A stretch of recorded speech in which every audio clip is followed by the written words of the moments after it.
Welcome to another episode of Bedtime Stories here on Red Shirts Remastered. Please tell me if my audio is not quite up to snuff, as I'm seeing some weird things with my levels, but I want to make sure that you all have an enjoyable experience and can hear me read to you, because that's what this is all about, is getting all snug and getting tucked in and being read to. So we are on chapter 8, I believe. So let's get right into it. We are reading Look Out for the Little Guy by Scott Lang. Really, it's by, what's the guy's name?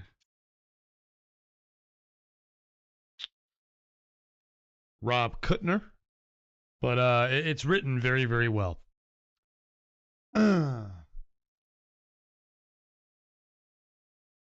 So, we shall start now. I don't know if there's anybody out there watching us, but please do get all snug and ready to go for the next chapter, titled Infinity Saga Abridged.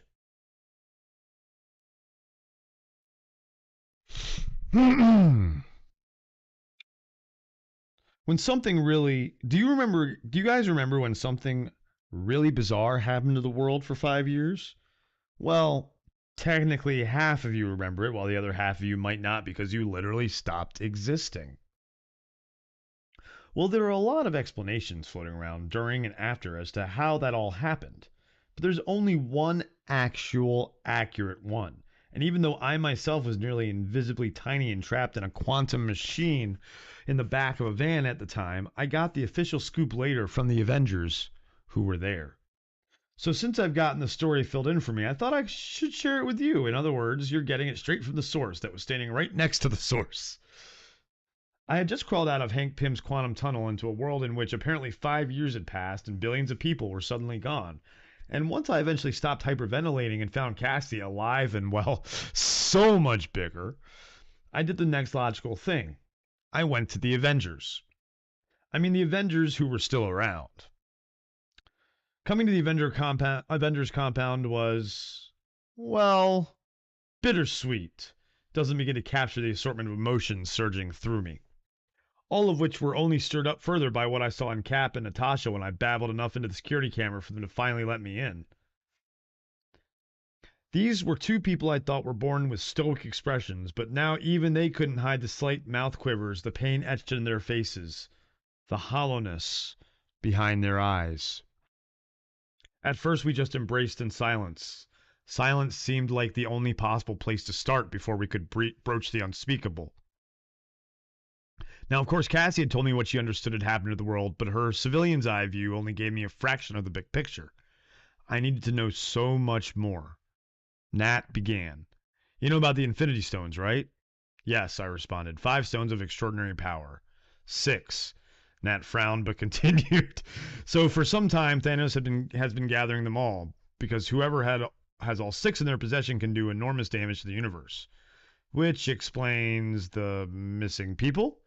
Cap interjected, his rage uncharacteristically getting the better of him. That maniac took out half of all life, not just on Earth, in the universe.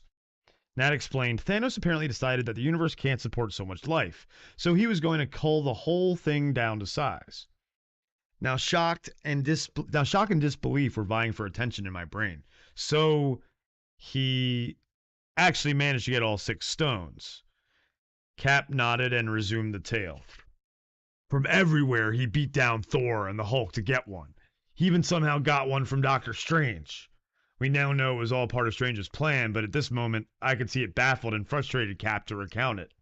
It gets even worse, said Nat. What he was willing to do to get them. He killed most of the Asgardians who'd just barely escaped Ragnarok.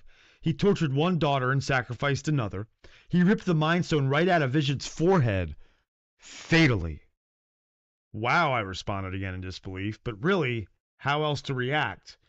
To be candid, I barely knew Vision or any of the other victims she described, but still, wow. We tried to stop Thanos, added Cap. We made a massive last stand in Wakanda, an incredible effort, even by our standards.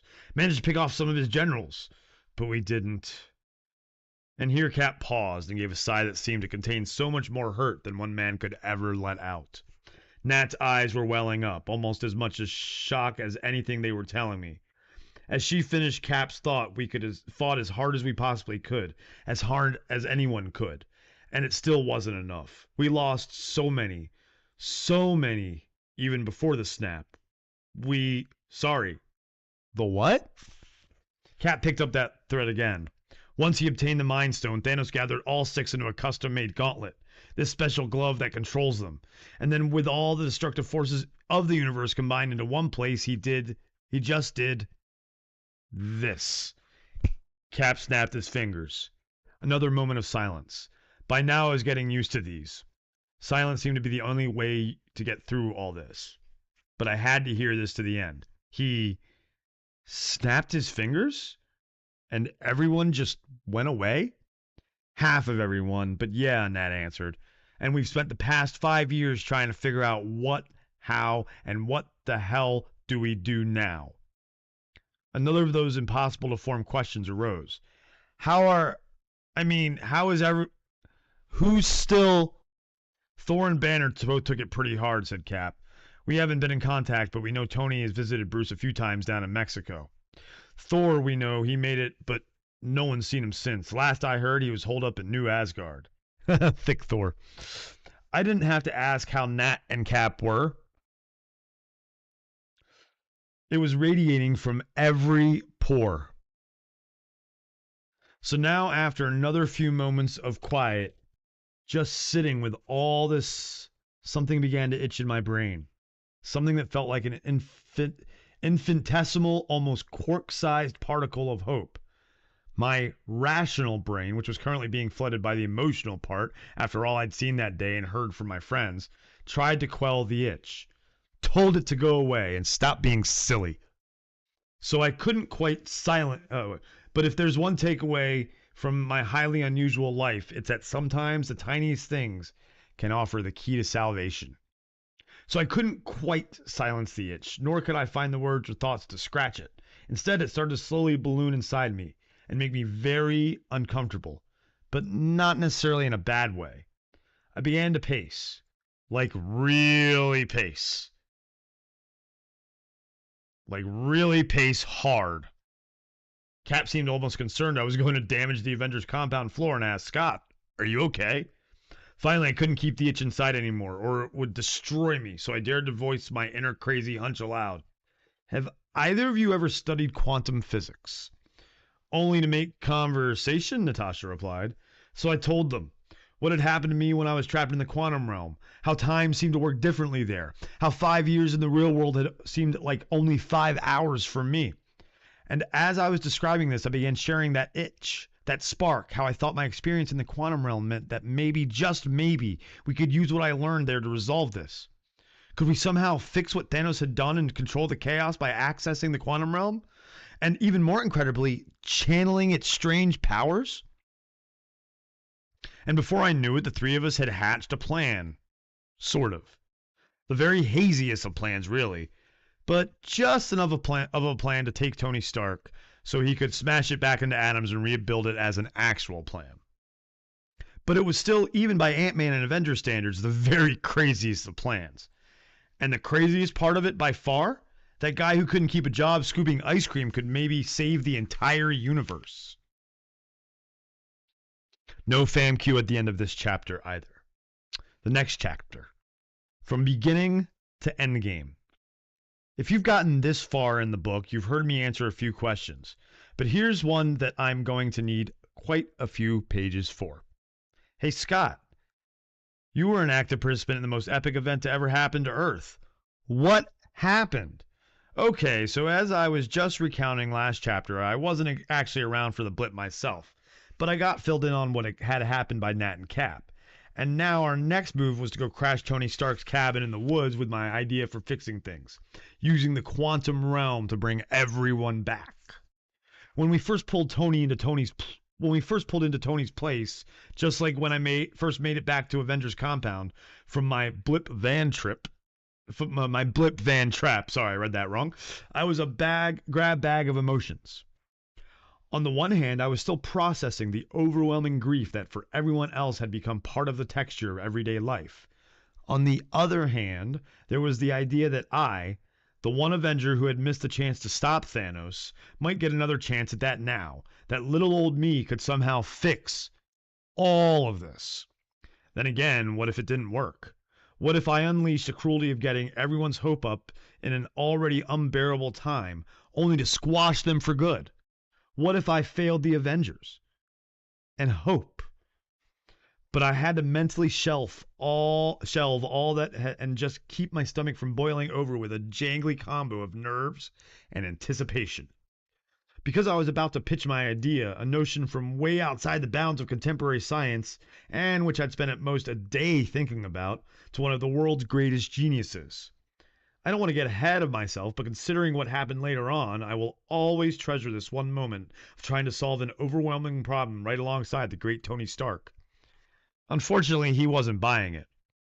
Tony started raising objections, mentioning something which I sort of but not completely remembered from college, the Planck scale, the Deutsch proposition. I can't say I fully understand his argument, but I knew that it came down to essentially, no, it'll never work.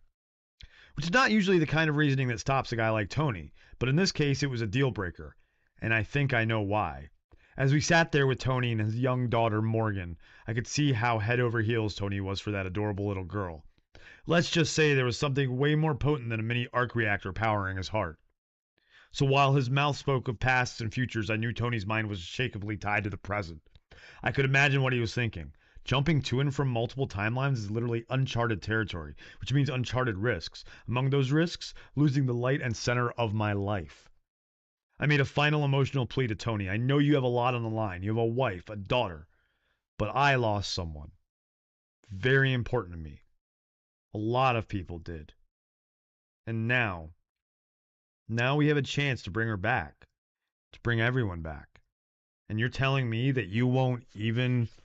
Tony interrupted. That's right, Scott. I won't even. I can't. Well, what could I say to that? I remember with blindingly painful clarity those days in prison, just dreaming of getting to bounce my little bundle of Cassie on my knee. Reflecting over and over that my own decision to snatch that precious once-in-a-lifetime sweetness away. And here I was, effectively proposing that exact path to Tony. I couldn't even imagine what I would do if I faced with the choice of saving the universe or saving my Cassie. Moments later, Cap, Nat, and I were headed back to the car empty-handed. There was nothing left to say. Tony had saved so many lives. Now he just wanted a chance to have a life of his own. So we left his place to hit up our next really big brain, Bruce Banner. But here's where things got weird. Well, weirder. There was no more Bruce versus Hulk. Now he'd put it all together into one cool-headed, giant-headed, smart, strong guy. The best part, though, was that Bruce actually liked my idea. And soon we were given quantum tunneling travel the old test drive. Only thing is, we didn't quite get it off the ground. But fortunately, that's when Tony walked in. He'd had a change of heart, which, if you know how complicated his heart is a huge deal. A little after that, a raccoon from space showed up. I don't think he knew my name. I was just happy to meet a raccoon who could talk.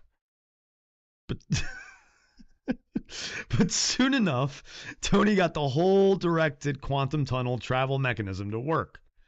And once Clint performed the first test without coming back as a baby or a geezer, unlike me, as I'll detail in the next chapter, we knew we had solved the equation. Now it was time to hash out the plan. The idea was we would identify specific recent points on alternate timelines where we knew an infinity stone to be, and then we'd use the quantum tunnel to jump to that timeline and grab the stones there. Once in possession of all six, we would have the same power Thanos used to create the blip, except we'd use that power to bring everyone back. So with our team of intergalactic allies assembled, we had to figure out the biggest jewel heist in history.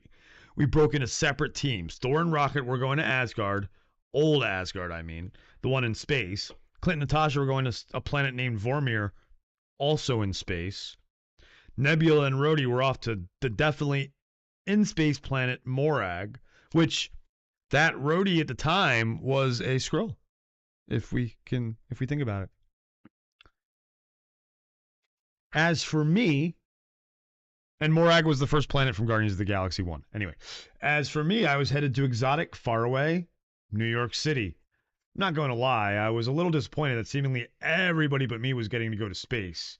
But in a way, space was coming to all of us right here. You see, until then, I knew about as little as my fellow civilians about all the mind boggling varieties of extraterrestrials in the universe. I mean, I've been in the quantum realm, which is full of all kinds of crazy stuff, but I can state with almost 100% certainty that the quantum realm doesn't include intelligent life forms. Crickets for that, because obviously this was written before Quantum Mania, introduced in Quantum Mania anyway. And yes, sure, we all hypothesized that something else was out there when a hammer-wielding god showed up from far beyond.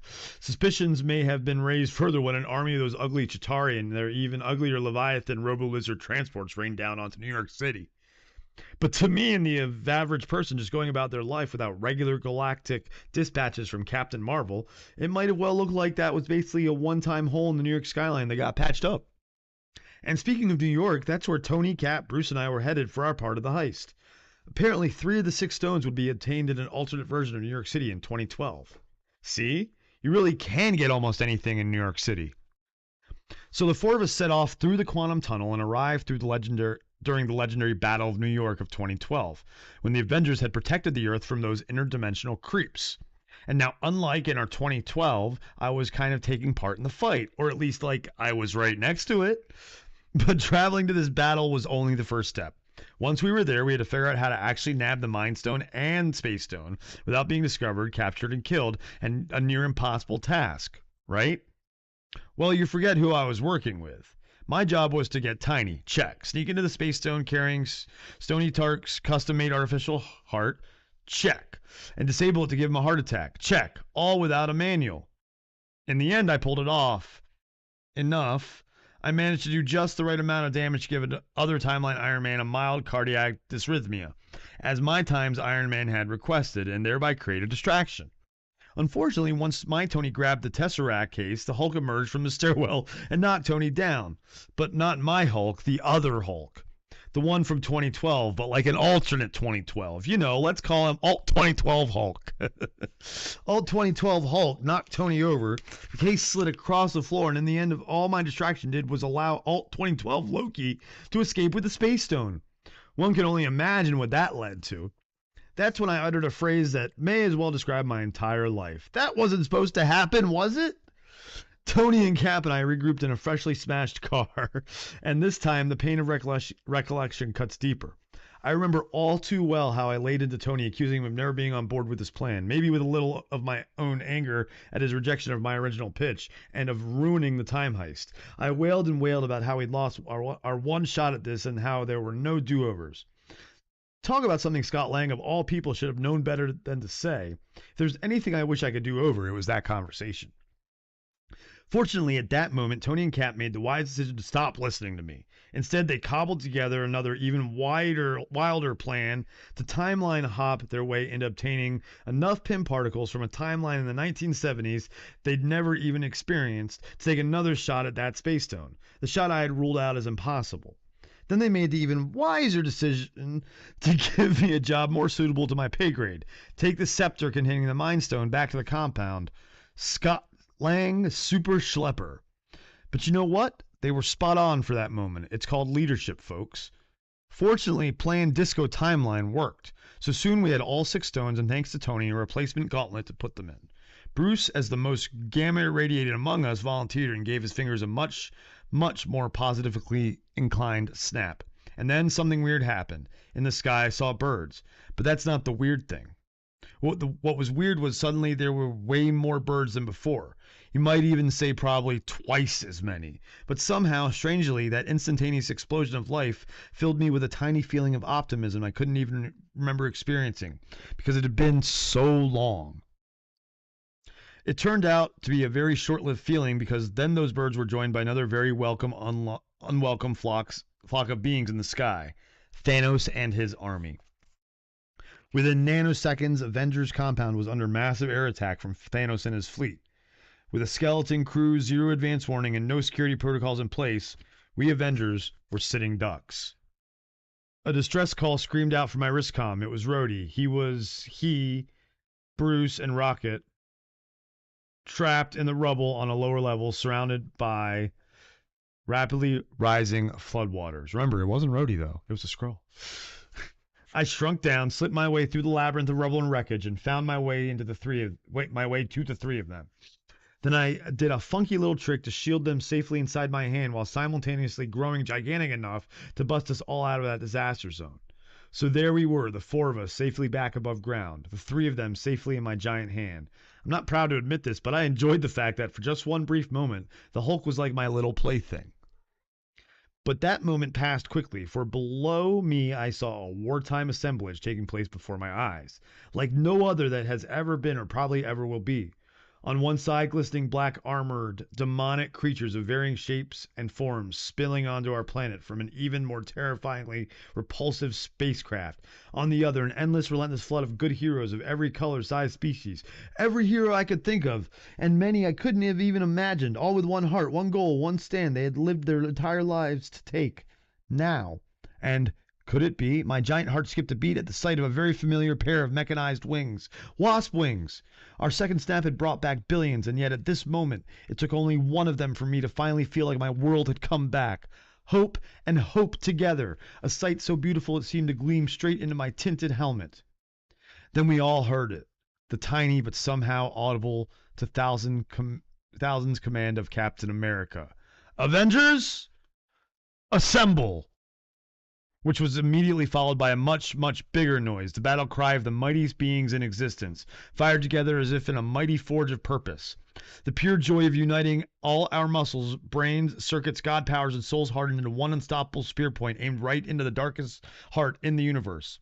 And then we charged. They ran at us, missiles, blades, bursts, beam lit up the sky as both sides met in one existential, future-defining crunch. One of those leviathans, the size of a C5, soared through the smoky air, threatening to disgorge even more baddies. But waiting for it was one Ant-Man, the size of a skyscraper, connecting with a right hook that sent it smashing fatally into the planet it had meant to conquer. Then I put my massive feet to work, flattening one of Thanos' giant soldier beasts, the size of a roaring elephant. I heard Clint over the comm channel asking what to do with the gauntlet, still pulsing with her indescribably hard-won stones. Cap set to get them as far away as possible, but Bruce objected. Far wasn't good enough. To keep the thing out of Thanos' hands, he could use it to destroy half of life. Again, we had to get the stones we'd pilfered back to their original points in their original timelines. Now! Just one problem. Noted Tony, the quantum tunnel, the conduit that let us steal them in the first place, got pulverized in that opening salvo on Avengers compound. There was no way to take them back. Or was there? I remembered the little quantum tunnel that had started it all, Hank's experimental one. I'd been trapped in during the blip. The one in my best friend Lewis's van. I clicked my key fob like the most desperate car owner ever in a parking garage designed by M.C. Escher. Come on, Scott, I chided myself. Even after days of unbelievable following unbelievable, there's no way that van could have survived. I'd never heard a sweeter sound in my life than the opening bars of La Cucaracha blaring somewhere from this plane full of fire and screams. Valkyrie sighted that brown four-wheeled box of salvation, somehow miraculously saved in the collapse of the compound. Unfortunately, now it was being overrun by a pack of Thanos' canine monster outriders. To Cap, though, that was just my next assignment. He told me to get the van tunnel working and they'd get the stones to me. I scanned the path from us to the van warily. One of those outriders was enough to chomp through 3 Avengers for an appetizer. I saw dozens. And then I felt a hand on my shoulder. Hope was by my side, as always, and suddenly the path felt completely clear. We gave each other a look. And with one mind we went tiny, and we went for it. We darted through the battlefield and landed in the driver's seat, only to find a slight problem. The van's engine wouldn't start, which meant no tunnel, and no escape from Thanos. Ever. No matter how many timelines we braved. Dear reader, you know how 2 of my constant refrains have been, you never know where life will take you, and why did I have to go to prison? Let's just say if I hadn't spent a good few years of my life hanging out with cons, I wouldn't know how to hotwire a vehicle. But it took a few tries and more minutes than anyone had time for. While I fiddled, I saw through the windshield that crazy giant golden glove heading toward me in the most battle-ravaged way possible. Clint came under fire, and Black Panther took the gauntlet from him, parkouring over and sometimes through foe after foe. Thanos rushed toward him, only to be temporarily sandwiched between two of Wanda's red-hot magic flying boulders. Black Panther almost got felled by a magic ground tentacle, only to have Spider-Man swing by and pick up the ultimate baton. By this time, I was still only getting grinding noises from the engine, but at any second it might be that fateful chunk I needed to hear. In the meantime, I got a nice view of Wanda lifting and toasting Thanos redly, only to hear him bellow for his hench creatures to rain fire on the whole battle to his own troops be damned. Damn. I remember that part too. I confess I couldn't see much of what happened next. Fire rain? More like Fire Nami, wiping out everything. I saw Spider-Man and that rainbow glowing gauntlet tossed through the air like a just deflated balloon, then hurled uncharacteristically to the ground. But suddenly there was a different and somehow brighter piece of fire that rained down on the fire rainers, lethally crumbling that spaceship of doom and sending it to the ground. I didn't know what it was, but it provided a break in the battle, which was really good timing because that's when I finally got the van going and saw those beautiful quantum tunnel lights illuminate. As I now know from Hope's account, the bigger fire was none other than Carol Danvers, aka Captain Marvel. She not only turned the tide of the battle, she yanked Spider-Man and the gauntlet onto Valkyrie's horse and took charge of the final move in our plan, getting the gauntlet to me. Or should I say getting it past a seemingly unstoppable wave of alien monsters. Captain Marvel pierced right through the battlefield like a vibranium hole puncher. Then, with the help of some powerful friends, she zipped straight toward the back of the van, gauntlet in hand. Except then something else flew by her, even faster, a long, glowing, and pointy weapon launched straight from Thanos. Before I could say duck, it ended Lewis's van. R.I.P., my rolling earth-tone striped buddy. You lived a life of heroic errandry. And the gauntlet flew back away from us, onto the ground. At that moment, things suddenly started going really sideways. Thanos' mob was closing in. We were out of options. And even cavalry after cavalry and new heroic team-ups weren't turning the tide. We tried everything. We'd fought like hell to hell and back. We'd worked together. We'd worked individually. We'd kicked so much bad guy butt our feet would never heal from the bruises. Finally, I felt the weight of that soul-sinking sigh that Cap had given me back at Avengers Compound when telling me about the Battle of Wakanda. It seemed like it was all over as Thanos came to claim the gauntlet, as Thor, Cap, Captain Marvel, and Tony each fought heroically to take it back from him. But Thanos beat them all back, finally flinging Tony to the ground with a proclamation that seemed to sum up the vibe of the moment. I am inevitable. He brought together those two fateful fingers for what was sure to be the snap to end all snaps. Only all he produced was a weirdly empty, metallic clang. And that's when Tony held up his Iron Man suited hand, now glowing with Infinity Stones. He had used that tussle to pickpocket them all more stealthily than anyone I met at San Quentin could have dreamed of. Even as the unimaginable energy of the Six Stones was clearly overwhelming both Tony and Suit, he found the strength to snap back at Thanos with the words, "And I am Iron Man." Then Tony snapped his fingers, and just like that, it all changed. Thanos went down, and all of Thanos' soldiers, dogs, and whatevers went down. Along with the repulsive leviathans they rode in on, they all crumbled into that existential cosmic dust Thanos had reduced so many of us to so recently. But unlike us, never to reassemble again. That was a good moment, a great moment. On paper, the greatest I've ever experienced or ever likely will experience in my life. We'd actually done it. The harebrained scheme I came up with while pacing around Avengers Compound. The Scott Lang heist of 1,000 lifetimes. The thing that fixed it all. It worked. But to me, it was also one of the most terrible moments because just as Thanos and his army dissipated for good. Okay, here's where this gets hard. Almost impossible for me to type. Putting it into words makes it too real, too permanent. After all of my talk of do-overs and second chances, some things happen only once and stay that way, and it sucks. And I know this is the last part of the big story you were counting on me to tell. What the Avengers asked me to tell, probably the main reason you bought the book. But I don't want to describe it. I don't want to relive it. Even in my mind, in fact, I'm going to pull rank and declare that I don't need to. The final moments of Iron Man, the original Avengers assembler himself, are best left unspoken. But there's really just one critical thing you, dear reader, need to know about what happened that day. Tony Stark, a man who either had or could have had literally anything he wanted in the world, instead gave up his life to save the world. There are no words that can capture that feeling. There's no way for me or anyone really to count how many perished on that field or in the rest of the galaxy with so many heroes trying to stop Thanos. All I know is the sacrifices were unmistakably heroic and clear and obvious to all. But possibly only a dad who had lost time with a little girl so many times, who had just a tiny shot at life with her, fully grasped what else Tony Stark was giving up. And it kills me even more. I can barely write this without tearing up. To think that, knowing all that, knowing and feeling all the same things that I feel about that, Tony still chose to be a self-sacrificing hero. The guy who needed to show up and step up and do the job right then and there. And he did. So in the end, our world got back half of its people, but lost a truly great man.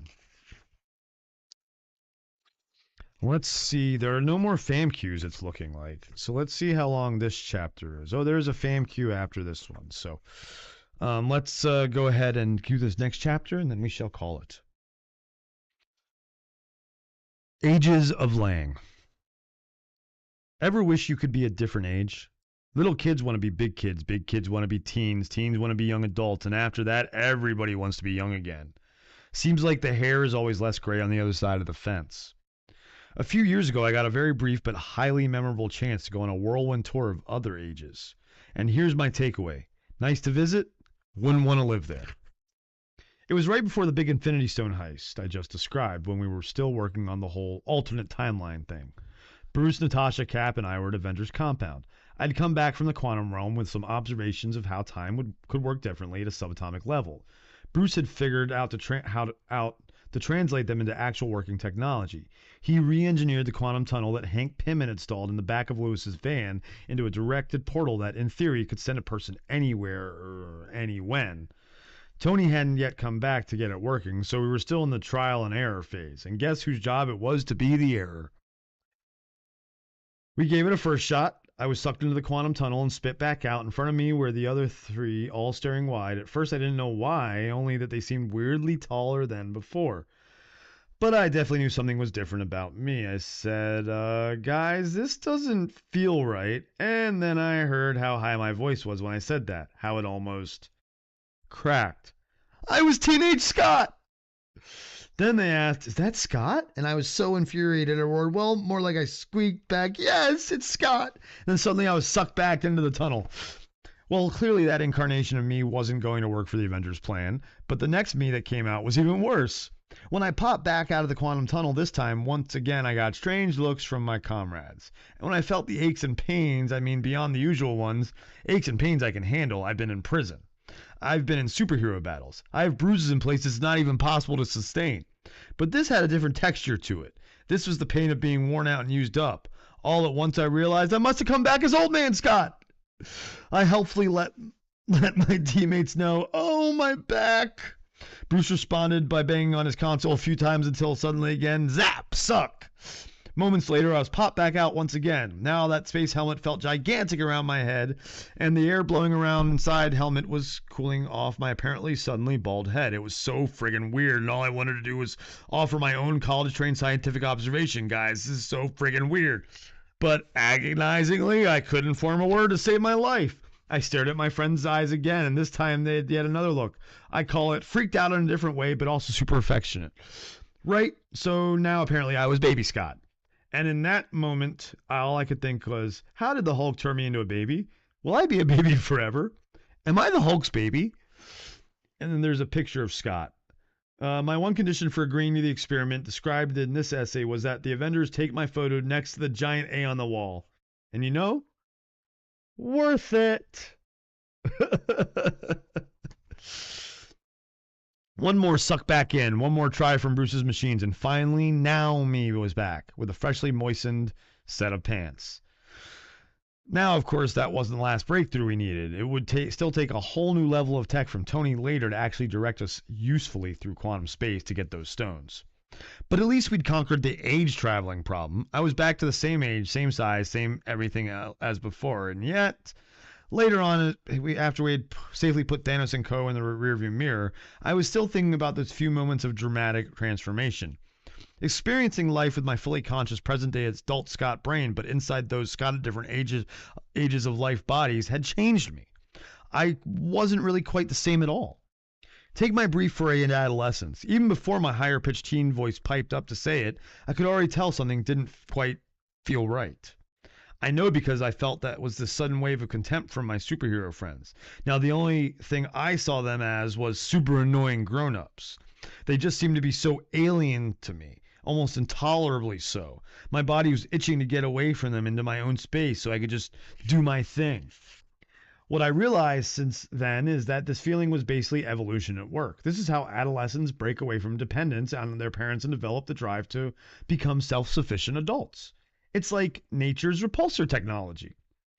And that's helped shed new light on all the times that Cassie acted like this around me, shutting me out, if not outright fleeing my presence.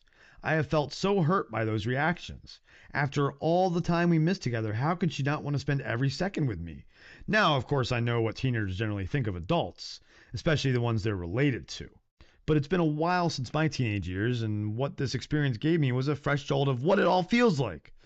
It helps me realize that as hurtful as it can be in the moment, my Cassie's chilliness toward her dad is natural and, frankly, healthy. So thanks to this experience, I was finally able to let go of all that pain from my daughter's teenage years. Quite a journey for a few seconds in a spacesuit. As for being old Scott, I don't exactly remember a feeling other than that back pain, of course.